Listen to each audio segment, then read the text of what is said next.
Bapak Ibu yang terkasih, sebelum kita masuk ke sesinya Romo, perlu saya informasikan kepada Bapak Ibu kemuliaan bahwa pada sesi kedua ini berbeda dengan sesi pertama. Kalau pada sesi pertama kemarin kita menggunakan webinar antar partisipan, ya kami tidak bisa melihat satu sama lain. Malam hari ini kita gunakan pakai Zoom meeting. Saya informasi Pak Lintaka, boleh tolong di-share bahwa ya di depan Bapak Ibu semuanya itu ada perbedaan antara Zoom meeting dan webinar. Yang pertama, Zoom meeting itu diperuntukkan untuk pertemuan dengan peserta yang aktif dan saling berinteraksi. Jadi antara pembicara dengan audien bisa saling berinteraksi satu sama lain. Tetapi pada sesi yang pertama kemarin, pertemuan pertama kita menggunakan webinar, kita tidak bisa melakukan interaksi seperti itu. Kemarin kita hanya menggunakan moderator yang bisa membacakan semua pertanyaan dari Bapak Ibu. Mohon semua di-unmute. Ya, mute. Kemudian untuk peserta Zoom meeting itu adalah host atau co-host dan partisipan. Seperti pada malam hari ini, Bapak Ibu sebagai partisipan, kami panitia sebagai host dan co-host. Tapi kalau pada webinar itu pesertanya adalah host, co-host, panelis dan attendee. Attendee adalah Bapak Ibu semuanya. Para panelis adalah Romo dan panitia yang berkecimpung di dalam tim KKS. Kemudian untuk yang poin ketiga, video sharing. Video sharing pada Zoom meeting, semua peserta boleh video on dan melihat peserta lain. Tetapi pada webinar, peserta tidak bisa video on dan tidak bisa melihat peserta yang lain. Kemudian penggunaan kuota atau paket data. Apabila kita malam hari ini pakai Zoom meeting, kuota atau paket data yang Bapak Ibu gunakan itu jauh lebih besar dibandingkan kalau kita pakai webinar. Mengapa? Karena kalau pakai Zoom meeting itu selain audio juga kita pakai video. Jadi secara visual dan pendengaran itu kita semuanya jaringan kuota dipakai untuk itu. Tetapi kalau pakai webinar itu hanya audio saja. Ini adalah informasi yang pertama yang saya informasikan. Kemudian yang kedua, di WAG Bapak Ibu sudah di-share mengenai cara bertanya.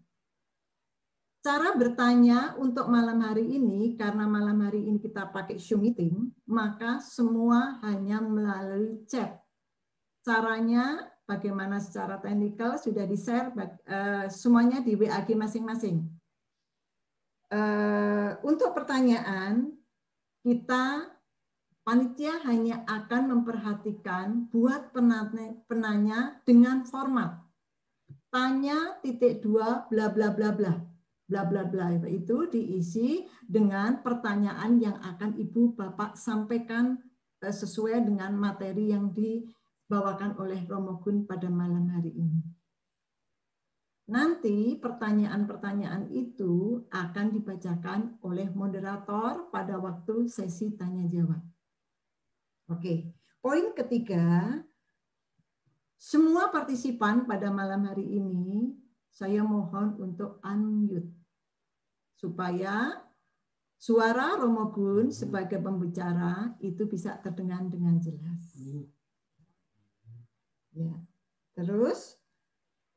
Yang terakhir, poin keempat, pada waktu Romo minta buka kitab suci, karena nanti kan Romo kan minta para peserta untuk membaca kitab suci dan membuka kitab suci yang sudah Bapak Ibu siapkan semuanya. Mohon video di-on-kan. Tapi setelah itu boleh di-off-kan kembali. Jelas ya Bapak Ibu ya? Oke. Kalau sudah jelas, kita langsung masuk ke Romo Gunawan. Silakan Romo Gun, kami persilahkan waktu dan tempat karena partisipan sudah banyak nih, ada 200 lebih Romo malam hari ini. Saudara-saudara terkasih, selamat malam. Selamat berjumpa lagi pada malam hari ini. Kita akan melanjutkan permenungan kita atau pembelajaran kita bersama mengenai Injil Matius. Minggu yang lalu kita sudah belajar mengenai bagan dengan teori dua sumber. Bagaimana asal-usul dari kitab atau Injil Matius. Sumber utama yang diambil oleh Matius adalah dari Markus. Hampir 100%, 97%. Apa yang ditulis oleh Markus ada di dalam Injil Matius. Lalu sumber yang kedua, Matius menambahkan dan mengatur semuanya itu dari sumber yang lain. Dari mana itu? Tidak pernah bisa diketahui, hanya diandaikan bahwa ada sumber yang lain yang disebut well. Sehingga kita sekarang ini mempunyai Injil Matius yang utuh, dari Markus hampir 97% diambil, lalu Matius mempunyai tambahan yang cukup banyak. Oleh karena itu, dari Markus hanya 16 bab menjadi 28 bab di Injil Matius. Nah, itu ialah yang paling penting, kita kemarin sudah membicarakannya. Kita akan melanjutkan bahwa ternyata dalam Injil Matius tidak hanya mengambil dari tulisan-tulisan Markus, tetapi seluruh teologi geografis itu juga menganut Injil Markus. Bagaimana kerangka Injil Markus juga dipakai oleh Matius. Ya, kita akan melihat bagaimana Yesus waktu itu mengajar, membuat mukjizat, mewartakan sabda di Israel dari utara sampai selatan. Kalau kita semua mau belajar kitab suci, kita akan sangat terbantu kalau kita bisa mengenal peta dari perjalanan Yesus. Kalau kita melihat peta, mungkin bisa dibesarkan, Pak. Peta dari perjalanan Yesus itu dari utara sampai selatan, menurut Matius nanti kembali ke utara lagi ketika Yesus menampakkan diri kepada para murid. Nah, kalau kita melihat peta itu ada tiga wilayah yang besar. Mungkin Bapak Ibu bisa juga melihat peta dari kitab suci di paling belakang yang mirip seperti ini. Di sana ada tulisan di paling atas atau paling utara itu namanya wilayah Galilea. Ada tulisan Galilea yang besar di sana, juga di tengah-tengah ada tulisan Samaria. Lalu yang di paling bawah ada tulisan tentang Yudea. Kota apa saja yang dilewati oleh Yesus bisa kita lihat di sana. Mungkin kita lihat zaman Yesus yang perjanjian baru, Pak. Ya.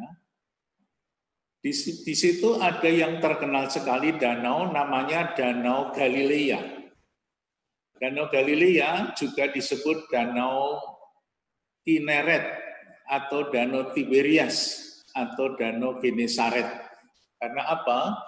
Karena di sekitar danau itulah ada kota-kota yang sering dikunjungi oleh Yesus. Misalnya ada kota Tiberias. Misalnya kota Tiberias itu ada di titik itu, Tiberias. Bapak Ibu yang pernah ke Israel pasti pernah nginep di Hotel Tiberias. Lalu di atasnya ada kota Magdala atau Magadan.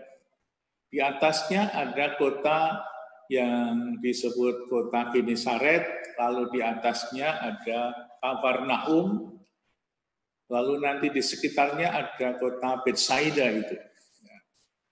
Itu Danau Galilea, atau Danau Genesaret atau Danau Kineret atau Danau Genesaret, Tiberias. Di atas titik itu ada kota namanya Kafarnaum.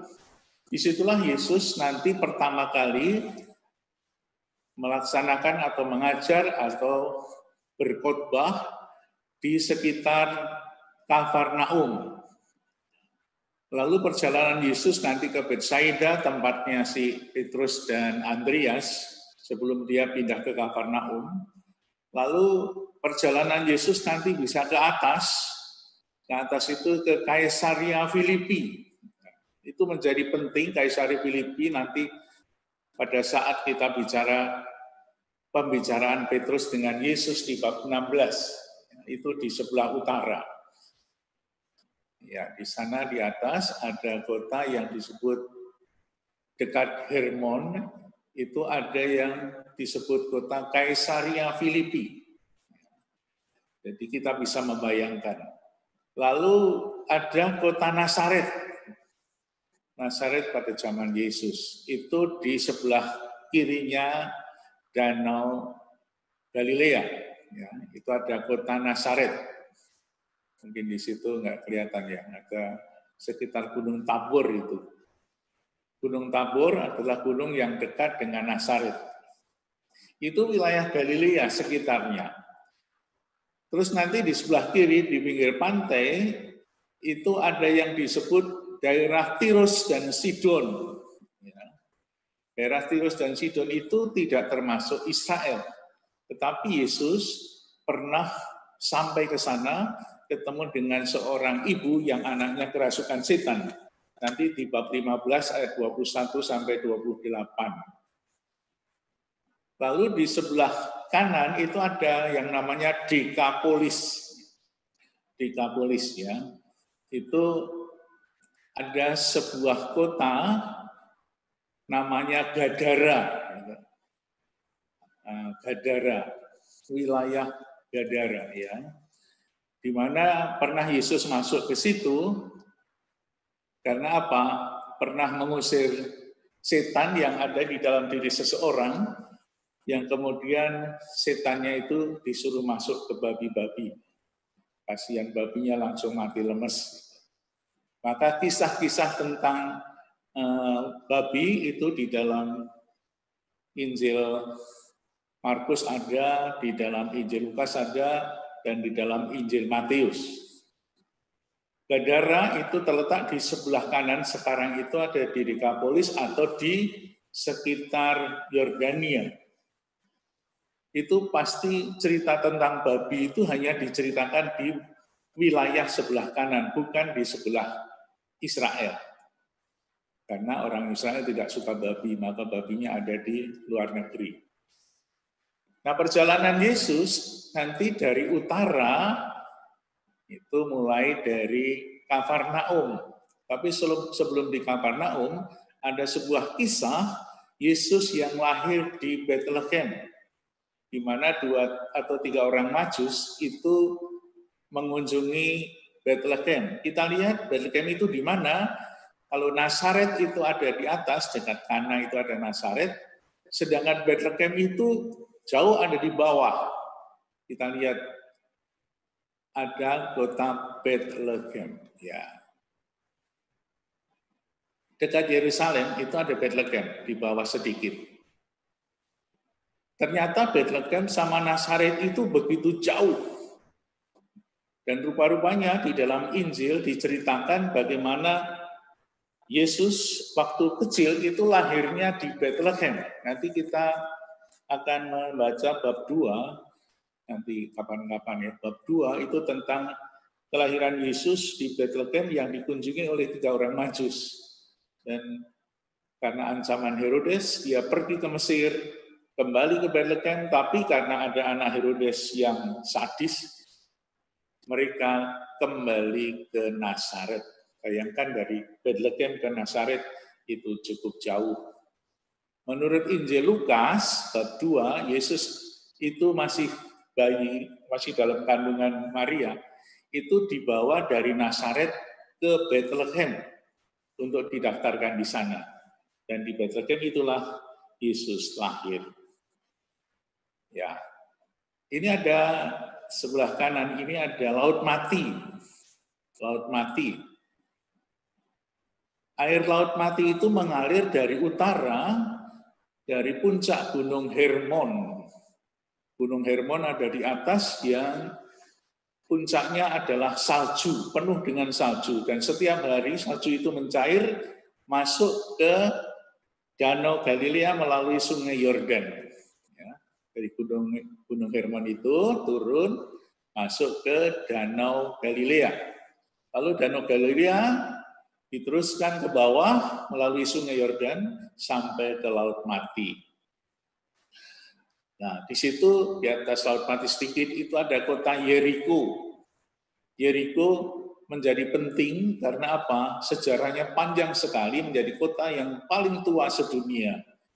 Disitulah Yesus pernah ketemu Sakeus, Yesus pernah menyembuhkan orang buta, kalau di dalam Markus dan Lukas disebut Bartimius, kalau di dalam Matius tidak disebutkan namanya.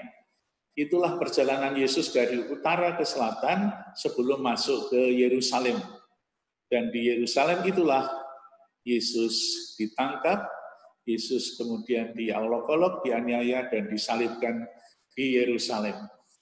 Setelah bangkit, Yesus menampakkan diri ke Galilea lagi, menurut Matius dan Markus. Jadi kembali ke utara, menampakkan diri kepada para muridnya. Itulah akhir perjalanan Yesus sebelum Yesus naik ke surga.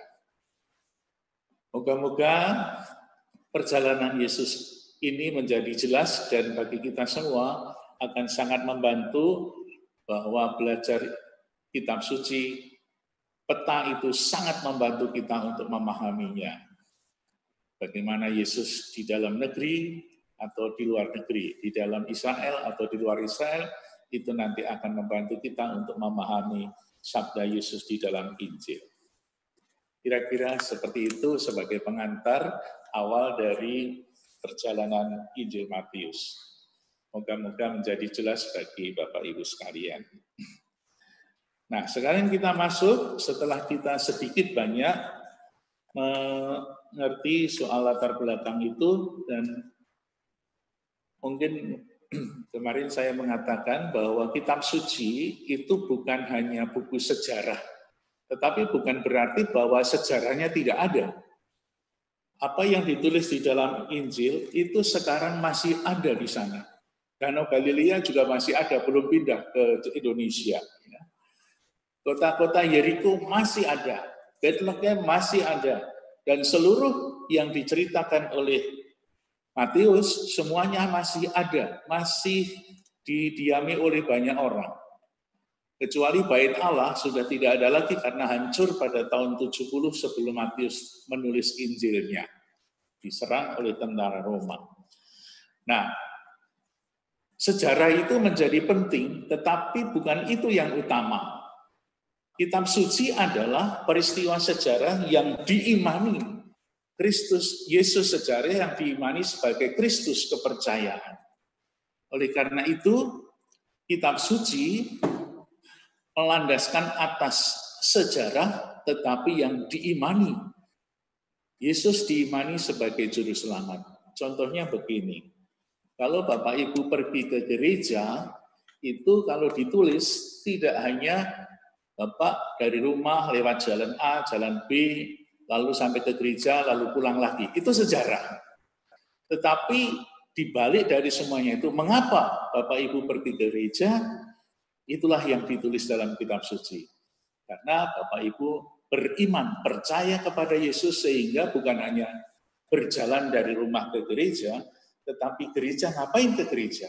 Saya percaya Yesus hadir di dalam sakramen Ekaristi, Yesus hadir dalam rupa hostia suci, dan Yesus hadir memberikan berkat dan semangat bagi kita semua. Itulah kitab sucinya. Ya. Lalu sejarahnya hanya perjalanan dari rumah ke gereja dan pulang lagi. Maka kalau orang beriman menulis, itu pasti lebih lengkap dari seorang sejarawan yang menulis. Kalau sejarawan yang menulis hanya melihat perjalanan, tapi kalau seorang yang beriman seperti Matius, melihat lebih dalam yang tidak kelihatan, yaitu iman. Maka kitab suci menjadi kesaksian iman para murid Yesus tentang Kristus yang diimani sebagai Mesias Sang Juru Selamat kita. Oleh karena itu, yang menjadi pembicaraan utama Injil Matius dan Injil yang lain adalah bagaimana umat Kristiani awal mengimani Yesus sebagai Kristus. Itu banyak sekali tulisan, lalu disusun oleh Matius. Maka sedapat mungkin Matius juga menulis secara kronologis bagaimana perjalanan Yesus dari Galilea ke Yerusalem. Tetapi ada kalanya, misalnya Injil Yohanes, itu perjalanannya berbeda karena melihat yang berbeda. Sehingga yang dilihat adalah bukan sejarah perjalanan, tetapi bagaimana orang mengimani Yesus di dalam perjalanan itu disusun sesuai dengan temanya. Oleh karena itu, tema antara Markus, Matius, dan Lukas itu berbeda. Maka kadang-kadang tulisannya juga berbeda. Meskipun datanya yang dia dapatkan adalah sama. Nah, lalu sekarang, apa yang menjadi ciri khas dari Injil Matius? Salah satu julukan yang dimiliki oleh Injil Matius adalah Injil gerejawi. Matius disebut Injil gerejawi. Ya. Kenapa disebut Injil gerejawi? Karena hanya Matiuslah dari keempat Injil itu yang memakai nama gereja. Yang lain tidak punya. Ada di mana? Mari kita buka kitab suci dari Injil Matius bab 16 ayat 18. Bab 16 ayat 18. Bapak Ibu boleh videonya di-on-kan. Kita buka kitab suci Matius 16 ayat 18. Dan nanti disambung 18 ayat 17. Ya. Apa yang dikatakan di sana? Kita buka kitab suci, saya juga mau buka kitab suci, mari kita buka bersama-sama. Kata gereja hanya ada di dalam Injil Matius, bab 16 ayat 18. Sudah ketemu semua, moga-moga ya. Itu terjadi dalam sebuah pembicaraan antara Petrus dengan Yesus di Kaisaria Filipi. Kaisaria Filipi itu di mana? Kita lihat peta tadi, ada di atas, dekat Gunung Hermon. Itu ada sebuah kota namanya Kaisaria Filipi. Mengapa disebut Kaisaria Filipi? Filipi adalah nama anaknya Raja Herodes Agung yang diserai wilayah paling utara sekitar di Kaisaria yang di Filipi.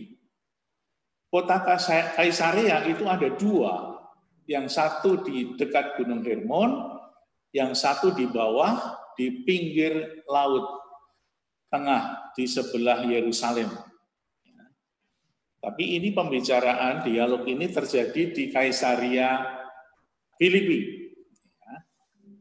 Apa yang dikatakan di sana ketika Petrus bertanya kepada, atau Yesus bertanya kepada Petrus, menurut banyak orang, siapakah anak manusia itu? Lalu pertanyaan kedua, menurut kamu siapakah aku ini? Lalu ayat 16, ketika Petrus menjawab, engkau adalah Mesias, anak Allah yang hidup. Maka kemudian Yesus mengatakan, berbahagialah engkau Simon bin Yunus, itu ayat 17, sebab bukan manusia yang menyatakan itu kepadamu, melainkan Bapakku yang di surga. Nah ini terus kemudian 18, ini yang kata-kata gereja. Dan aku pun berkata kepadamu, engkaulah Petrus, engkau adalah Petrus, dan di atas batu karang ini aku akan mendirikan gerejaku atau jemaatku. Inilah yang disebut dalam Injil Matius, yang membuat Injil Matius juga disebut sebagai Injil gerejawi, Injil gereja. Lalu nanti disambung, kalau kita lihat lagi ayat 18, bab 18 ayat 17, kita buka lagi, 18 ayat 17. Ini jadi khotbah untuk besok minggu. Aku berkata kepadamu, sesungguhnya apa yang kamu ikat di dunia ini akan terikat di surga. Maaf di atasnya. 17. Jika ia tidak mau mendengarkan mereka, sampaikanlah soalnya kepada jemaat. Jemaat itu bahasa Indonesia, bahasa Latinnya eklesia atau gereja. Maka karena Matius menggunakan kata gereja, oleh karena itu Injil Matius disebut Injil gerejawi. Ya. Itulah julukan yang diberikan kepada Matius. Nanti apa yang ditulis sesudahnya menjadi satu penjelasan dari gereja itu seperti apa. Nanti bab 18, 19, 20 dan lain sebagainya kita akan melihat gereja yang kuat seperti Petrus. Engkaulah Petrus, batu karang. Gereja yang kuat itu seperti batu karang. Seperti apa? Nanti akan dijelaskan dalam kisah-kisah berikutnya. Lalu di dalam pengertian gereja, itu di sana sudah ada apa? Semacam organisasi gereja. Meskipun sangat sederhana sekali. Karena apa? Matius itu ditulis sekitar tahun 80. Lalu kita lihat dari Yesus wafat, bangkit tahun 30 sampai tahun 80, umat Kristiani itu baru berumur 50 tahun. Maka pelan-pelan umat Katolik yang berkumpul itu membangun sebuah organisasi gerejawi. Tadi kita lihat di dalam bab 18 ayat 17 sudah mulai terbentuk sebuah komunitas yang baru itu gereja. Seandainya ada orang yang bersalah, bawalah kepada jemaat setempat, ya, lalu bicarakan bersama-sama. Itu sudah mulai kelihatan bagaimana wajah gereja di dalam organisasi yang sangat sederhana. Kita tidak bisa membayangkan organisasi gereja zaman dulu dengan zaman sekarang. Zaman sekarang kan sudah sangat rapi dan teratur, pusatnya ada di Roma, ada uskup, ada imam, ada paus, dan lain sebagainya. Tetapi zaman dahulu karena belum ada gereja atau basilika pertama, siapa yang mendirikan gereja? Tidak lain adalah Tuhan Yesus sendiri. Maka umat Kristiani menjadi pengikut Yesus, menjadi Kristen karena kita pengikut Kristus. Sehingga kemudian setelah Yesus naik ke surga, diserahkan kepada Petrus. Itu di dalam Injil Yohanes bab 21 ayat 15 sampai 19 kelihatan sekali ketika di pantai Danau Tiberias, Yesus mengatakan kepada Petrus, gembalakanlah domba-dombaku. Itu kita pinjam dari Injil Yohanes. Lalu yang kedua, selain organisasi, kelihatan di dalam gereja sudah ada kehidupan bersama-sama. Para murid sudah ada yang berkumpul bersama-sama. Di sana ada sebuah kehidupan yang luar biasa. Entah itu di dalam doa, entah itu di dalam perkumpulan bersama. Semuanya sudah mulai terjadi ketika umat Kristiani mulai hidup. Kalau kita kembali pinjam Injil Lukas dalam Kisah Rasul, setelah Yesus naik ke surga, Petrus berpidato pada hari Pentakosta. Maka mulai saat itulah ada kehidupan dan mulai umat-umat Kristen muncul. Umat Kristen mulai dari Yerusalem, kemudian nanti merebak kemana-mana, sampai ke Roma dan sampai ke seluruh dunia. di mana Petrus dan Paulus dan kawan-kawannya mewartakan Injil ke seluruh dunia. Mulai tampak kehidupan. Kalau kita pinjam lagi Kisah Rasul bab 15, di sana ada konsili pertama yang diadakan di Yerusalem, dihadiri oleh para rasul. Ya, berarti sudah ada kehidupan pengajaran, pegangan, bagaimana sikap orang-orang Kristen umat Kristiani bersikap terhadap orang-orang Kristiani yang berasal dari luar orang Yahudi. Itu sudah kehidupannya kelihatan. Lalu yang ketiga, soal katekese. Di dalam Injil Matius sangat kuat katekesenya. Bagaimana Yesus mengajar para murid di dalam tulisan-tulisan yang sangat kuat. Maka para katekis, guru-guru agama, sebaiknya bisa membaca Injil Matius. Karena Injil Matius itu ditujukan untuk para katekis juga. Karena katekisenya sangat kuat. Katekisenya itu ada di mana? Ada di dalam seluruh Injil Matius. Oleh karena itu nanti kita akan lebih detail lagi, tapi ini sepintas saja, bahwa Injil Matius itu bisa dikategorikan atau dibagi menjadi 5 khotbah panjang. 5 khotbah panjang. Mengapa dibagi menjadi 5 khotbah panjang? Karena orang-orang Kristiani di Yerusalem dan sekitarnya itu mempunyai latar belakang bahwa dulu adalah orang-orang Yahudi. Dulu mempunyai latar belakang Perjanjian Lama.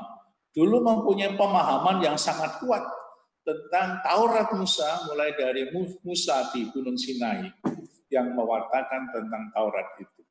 Sehingga orang-orang Kristiani yang tinggal di Israel, di Yahudi, sangat paham dan menguasai kitab Perjanjian Lama. Oleh karena itu, khotbah-khotbah Yesus dalam seluruh Injil Matius dibagi menjadi 5 khotbah panjang sesuai dengan kitab Taurat Musa yang jumlahnya 5. Ya, kita pasti sudah hafal semuanya itu, yang sering disingkat dengan kakak ibu, Kejadian, Keluaran, Imamat, Bilangan, dan Ulangan. Karena 5 Taurat Musa, 5 kitab Musa itu sangat dekat dengan otak, hati, dan penghayatan iman mereka, maka khotbah Yesus sepanjang Injil Matius itu dibagi menjadi 5 khotbah panjang. Supaya orang-orang Kristiani yang masuk, yang dari orang Yahudi masuk ke Kristiani, begitu mudah menangkap, karena mereka di otaknya sudah ada 5 kitab Musa. Maka kalau kita lihat katekisenya nanti, ada 5 khotbah panjang yang tertulis di dalam kitab Taurat, kitab Injil Matius. Nah, itulah yang menyebabkan Matius menulis Injilnya dalam 5 khotbah panjang. Selain itu, nanti kita lihat di dalam bab 2, misalnya saja, Matius menulis bahwa Yesus waktu kecil itu dikejar-kejar oleh Herodes pada Matius 2 ayat 1 sampai seterusnya, 12 dan seterusnya. Lalu waktu itu apa yang terjadi? Anak-anak Yesus dibawa oleh Maria dan Yusuf ke Mesir. Lalu setelah Herodes mati, itu Yusuf dan Maria membawa kembali dari Mesir ke Bethlehem, lalu karena ada Archelaus, anaknya Herodes jadi raja, akhirnya kembali ke Nazaret. Maka seperti Musa yang membawa umat Israel dari Mesir ke tanah Israel, ke tanah Kanaan, begitu juga Yesus dipanggil dari Mesir menuju ke tanah Israel. Sehingga Yesus disebut sebagai Musa baru. Itulah sebabnya Yesus disebut sebagai Musa baru. Karena apa? Karena seperti Musa yang berangkat dari Mesir membebaskan bangsa Israel menuju ke tanah Kanaan melalui Gunung Sinai, begitu juga Yesus berangkat dari Mesir menuju ke Bethlehem dan akhirnya ke Nazaret. Nah, pada saat Musa berangkat dari Mesir ke Israel, Musa tidak sampai ke Israel karena keburu meninggal di Gunung Nebo di Yordania sekarang ini. Oleh karena itu, Musa hanya sampai di situ, tetapi sebelum sampai Gunung Nebo, Musa menerima perintah Allah di Gunung Sinai. Ya, di Gunung Sinai itulah Musa membawa Tauratnya untuk pegangan bagi orang-orang Israel. Mengapa Yesus juga disebut Musa baru? Karena kita nanti akan melihat seperti Musa yang berkhotbah di Gunung Sinai membawa pesan Allah dalam kitab Taurat, begitu juga Yesus nanti akan berkhotbah di puncak gunung di Kafarnaum. Maka Yesus juga disebut sebagai Musa baru.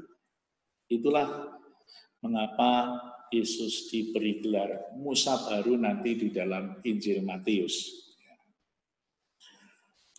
Lalu di dalam Injil Matius juga ada tradisi suci perayaan karya penyelamatan Tuhan dalam ibadah. Misalnya Yesus juga pernah berdoa di puncak gunung. Dan puncaknya ibadah adalah Paskah. Paskah Kristiani juga mengikuti Paskah Yahudi. Kalau orang Yahudi atau orang Israel merayakan Paskah sebagai pembebasan dari Mesir, dari perbudakan Mesir, maka dalam Injil Matius juga ada perayaan Paskah yang mempunyai makna baru, yaitu Yesus Sang Juru Selamat membebaskan manusia dari segala dosa. Itulah persamaan kurang lebih antara perjanjian lama dan perjanjian baru. Namun apa yang juga mau digambarkan di dalam Injil Matius, di sana ada beberapa teks yang menggambarkan bahwa umat Allah itu yang dalam perjalanan hidupnya seringkali mengalami ketakutan dan kadang-kadang kepercayaannya menjadi goyah. Itu digambarkan dalam kisah-kisah yang sesudahnya. Misalnya saja di tengah badai dan ombak, gereja yang disebut sebagai gereja Bage Bahtera itu mengalami ketakutan saat berada di tengah Danau Galilea. Sehingga mereka berteriak, Tuhan tolonglah saya. Suasana yang ada di Yerusalem dan di sekitarnya, di Galilea, adalah suasana umat Kristiani yang mulai teraniaya. Kita lihat di dalam Injil Matius bab 5 ayat 11. Dalam sabda bahagia dikatakan, berbahagialah kamu yang dicela dan dianiaya karena aku. Sebab kamulah yang mempunyai kerajaan surga.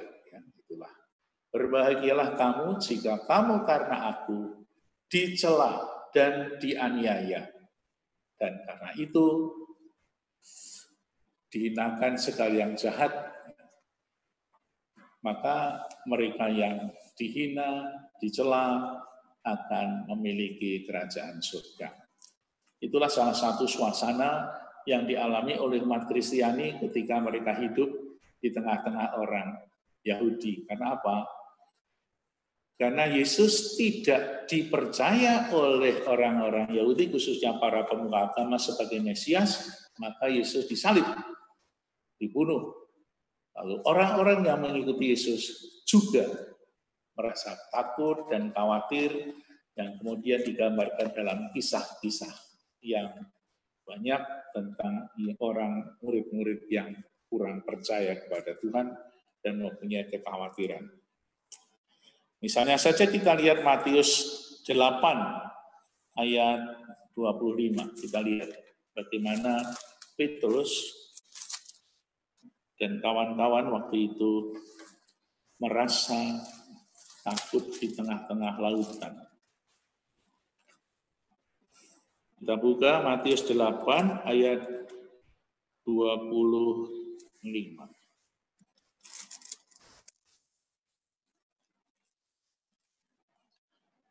Moga-moga sudah ketemu. Ya, angin ribut yang diredakan. Di sana ada kata-kata. Lalu Yesus naik ke dalam perahu dan murid-muridnya pun mengikutinya. Sekonyong-konyong mengamuklah angin ribut di danau itu, sehingga perahu itu ditembus gelombang. Tapi Yesus tidur. Maka datanglah murid-muridnya membangunkan dia. Tuhan, tolonglah kami. Kita binasa. Ia berkata kepada mereka, mengapa kamu takut? Kamu yang kurang percaya. Ya. Jadi kata kurang percaya ini menggambarkan sebuah ungkapan bahwa para murid itu belum yakin, belum percaya kepada Yesus. Kalau kita lihat dari seluruh Injil Matius, saya kemarin menemukan ada kurang lebih 9 ayat yang mengatakan, hai kamu orang yang kurang percaya.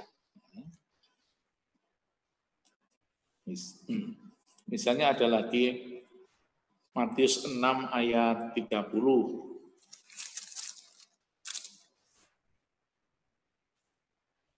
6:30. Ya. Apa yang dikatakan di sana? 6:30.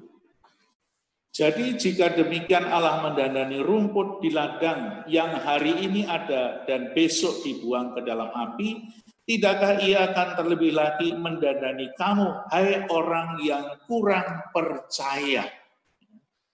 Jadi para murid untuk menjadi percaya perlu proses yang panjang. Mengapa kamu kurang percaya? Itu gambaran para murid Yesus yang kurang percaya. Lagi bab 17 ayat 20. Kita lihat 17 ayat 20. Ia berkata kepada mereka, karena kamu kurang percaya. Jadi para murid itu memang sering kurang percaya. Bagaimana kita semua? Kita percaya apa enggak?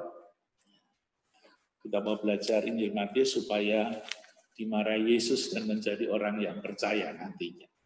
Masih ada beberapa contoh yang nanti kita bisa cari. Ternyata di dalam dunia para murid juga ada para murid yang kurang percaya. Nanti pada saat Yesus menampakkan diri pada bab 28, ketika Yesus menampakkan diri, para murid ada yang menyembah. Lalu mereka beberapa murid menyembah Yesus, tetapi ada juga yang ragu-ragu. Jadi ada dua kelompok yang sudah mulai percaya, tetapi ada yang ragu-ragu. Itu ketika Yesus menampakkan diri kepada mereka. Mungkin itu juga gambaran dalam kehidupan sekarang ini, bahwa di satu pihak banyak orang yang menjadi percaya, dan kadang-kadang juga ada yang ragu-ragu. Ada yang mengatakan, Tuhan itu ada enggak sih? Ada yang mengatakan, apakah Ekaristi itu benar-benar Tuhan Yesus hadir? Apakah pengakuan dosa itu saya diampuni benar? Dan lain-lainnya. Ada yang percaya mantap kepada Yesus, ada yang mulai ragu-ragu. Itulah gambaran gereja di dalam Injil Matius. Dan selanjutnya, bagaimana keadaan gereja Matius pada waktu itu? Kalau kita melihat judul yang paling atas, warna merah dan biru. Injil Matius titik 2, aku menyertaimu ego vobiscum. Artinya apa? Aku menyertaimu. Kalau kita masih ingat misa bahasa Latin, itu seringkali dikatakan Dominus vobiscum, Tuhan sertamu.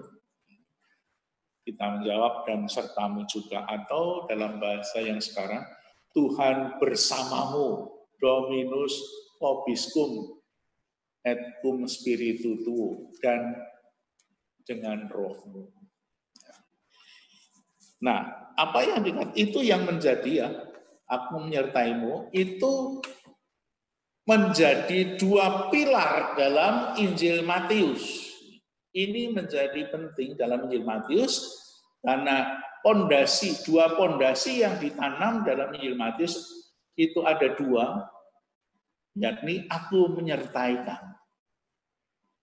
Yang pertama ada di dalam Injil Matius bab 1 ayat 23, mungkin bisa digarisbawahi, bab 1 ayat 23, di sana dikatakan apa? Ketika Yusuf mau melarikan diri, meninggalkan Maria, tetapi mendapat penampakan dari malaikat Tuhan, jangan takut mengambil Maria istrimu, sebab yang ada dalam kandungannya adalah dari Roh Kudus.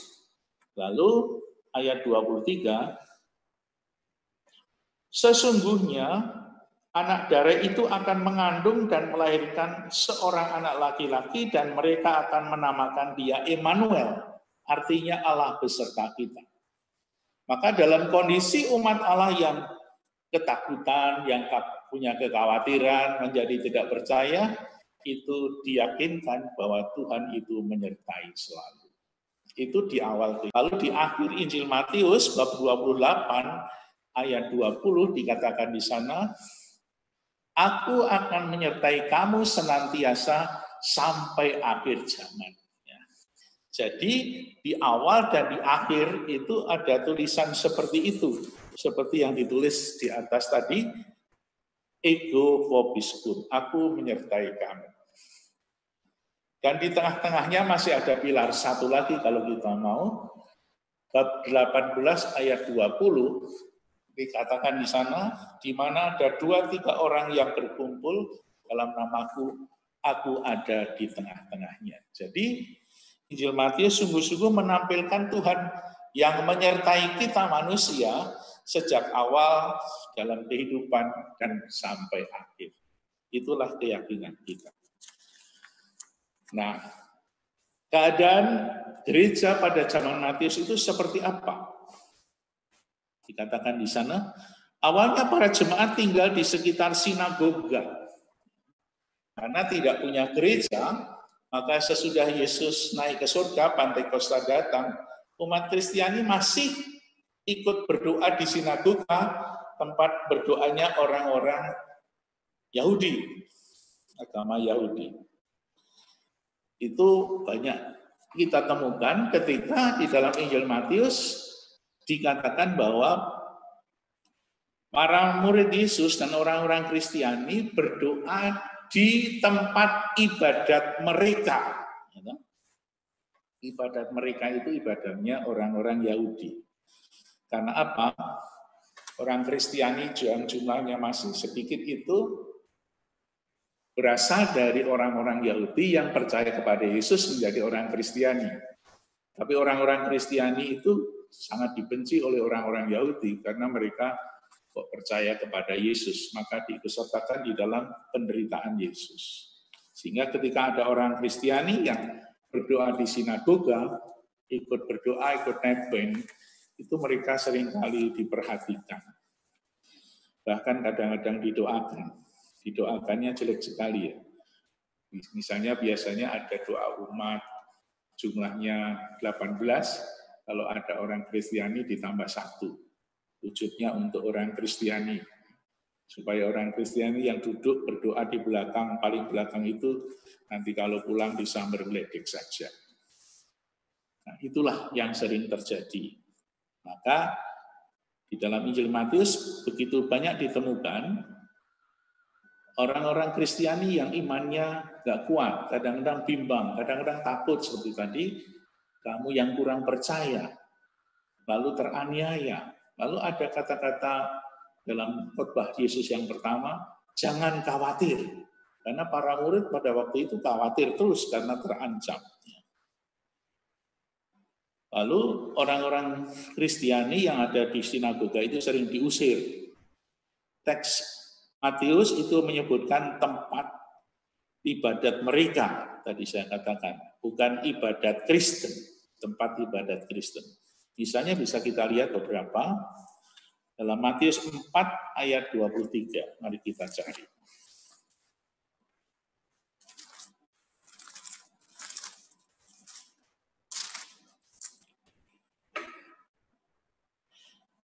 Sudah ketemu, Yesus mengajar dan menyembuhkan banyak orang. Yesus pun berkeliling di seluruh Galilea, ia mengajar dalam rumah-rumah ibadat dan memberitakan Injil Kerajaan Allah serta melenyapkan segala penyakit dan kelemahan di antara bangsa-bangsa. Jadi Yesus mengajar dan mengajak ibadat di tempat mereka, tempat orang-orang Yahudi. Dan yang lebih jelas kita lihat bab 9 ayat 35.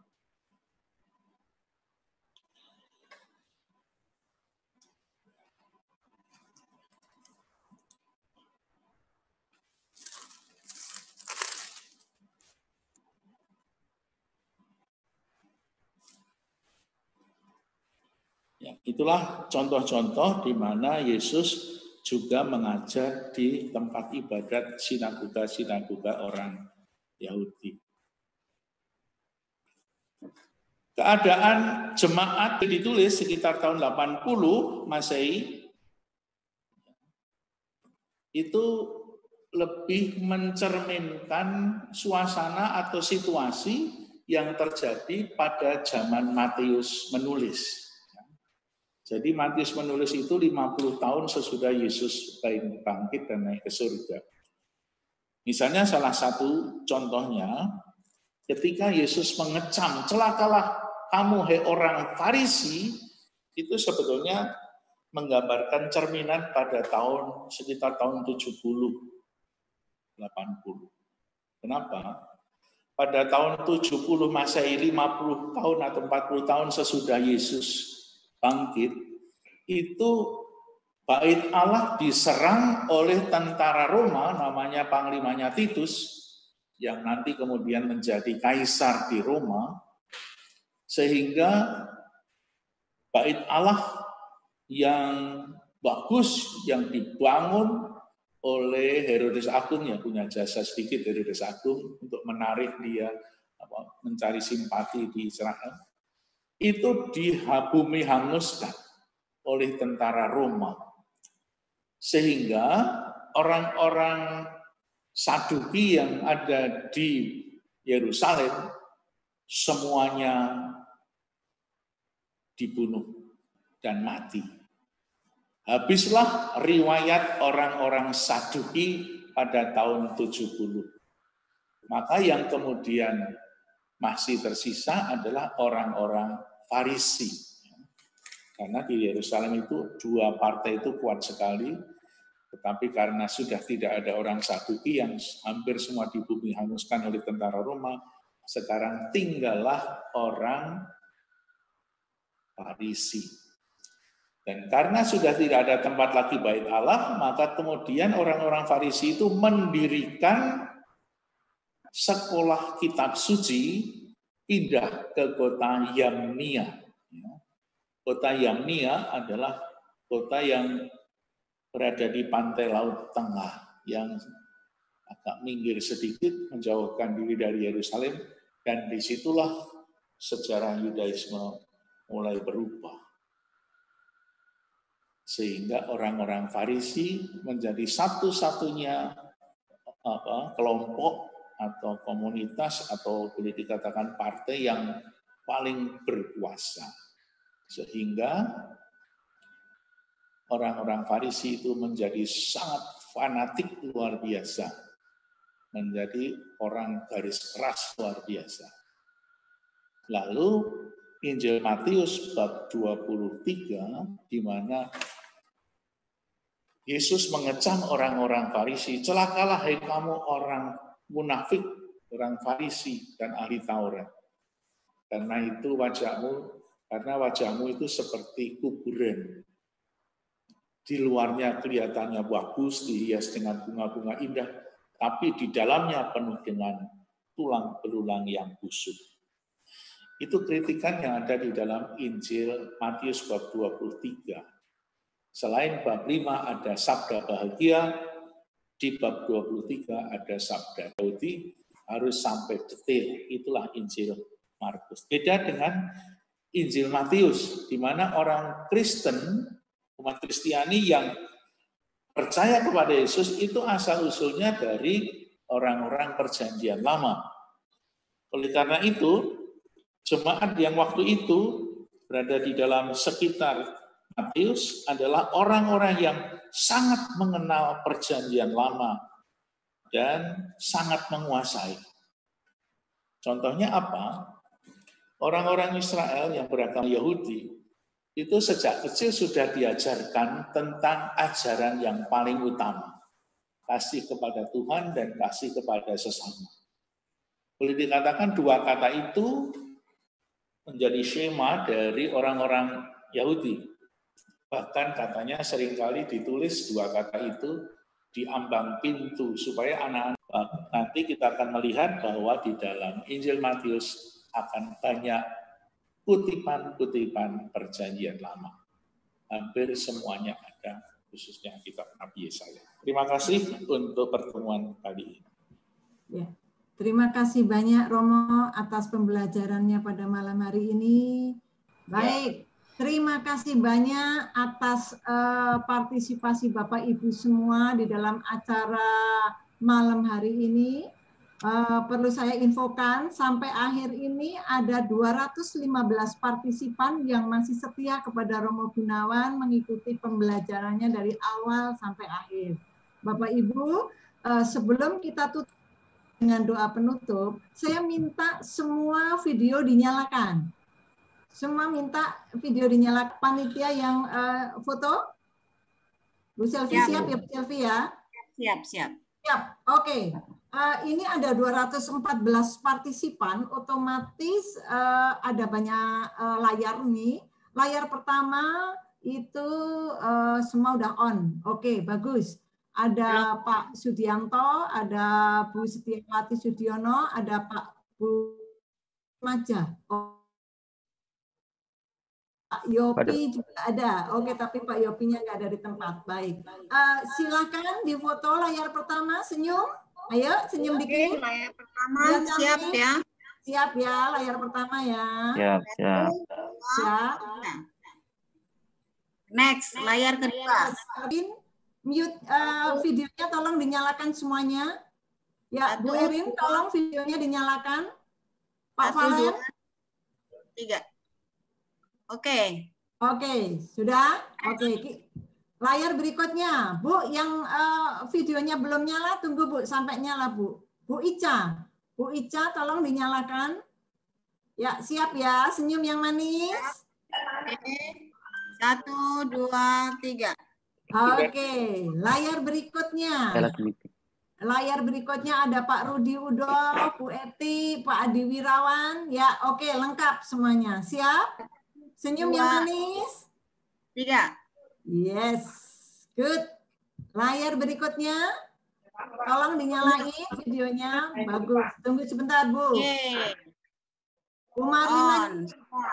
Layar berikutnya, layar 5 nih. Pak Lintaka, mana? Iya, oke, siap. Senyum yang manis, mana senyumnya? 1, 2. Siap, Bu Elvi, Bu Selvi, Pak Bu Luciana Winoto. 2, 3. Ya, oke. Next. Next, oke. Layar ke-6. Layar ke-6. Bu Maria Indro, tolong dinyalakin videonya. Banyak yang off nih. Off ini videonya. Ayo, tolong dinyalain. Mau difoto loh, nanti nggak kelihatan loh. Enggak. Ada Pak Edi Purnomo. Foto ya, oke. Ya, siap. Apa adanya, Bu? Layar 6. Ya. Banyak 1, juga ya. 2, ya, siap ya. 1, 2, 3. Sip. Layar ke-7 bisa, Bu? Wes semua, Bu. Oke, sekarang layar ke-7. Layar ke-7 itu ada Bu Cynthia, Pak Mario Adinugroho. Ini juga banyak yang di-off-kan ini Off, ya. videonya. Videonya banyak yang off ini. Bu Kumala Dewi, Bu Eti, Bu Rosdiana. Oh, yang aktif-aktif yang di 1, depan. 2, 3. Ya, oke. Ya, layar terakhir. Layar terakhir ada Bu Lydia Leo, Jenny Oskiana, Flora Krestanti. Kami berdua, Bu. 1, 2, 3. Oke. Kamu mana? Sudah, Bu? Bu Selvi Ya. sudah? Dan. Halo, Bu Selvi sudah? Sudah semua, Bu. Baik, Sudah, terima kasih Bapak Ibu yang terkasih dalam Tuhan. Akhirnya Kami waktu belum, ceria Mas. yang menyusahkan kita. Mari kita tutup yang dengan belum? doa. Ya, Nah, ini Ada yang Iya, belum Mbak. dipoto? gimana Pak? Minta difoto itu Bu, yang Bapak Ibu. Pak Henry dan Ibu. Nah ini. Layar yang di itu Pak Effendi sama Ibu Putih, Bu Karorin, Oh, sama Romo belum tuh. oke, nanti aja Pak, gampang deh kalau panitia ya. Sekarang Iya. ini waktu udah malam, kasihan Romo juga. Doa penutup dulu. Kita harus berpisah karena besok masih ada banyak tugas juga. Terima kasih semua orang. Gojok Romo. Malam. Romonya udah enggak ada. Romo, terima kasih Romo. Terima kasih. Terima kasih Romo. Terima kasih, Romo. Terima kasih Bu. Terima kasih, Bu Regina. Terima kasih, Romo. Baik, terima kasih Ibu.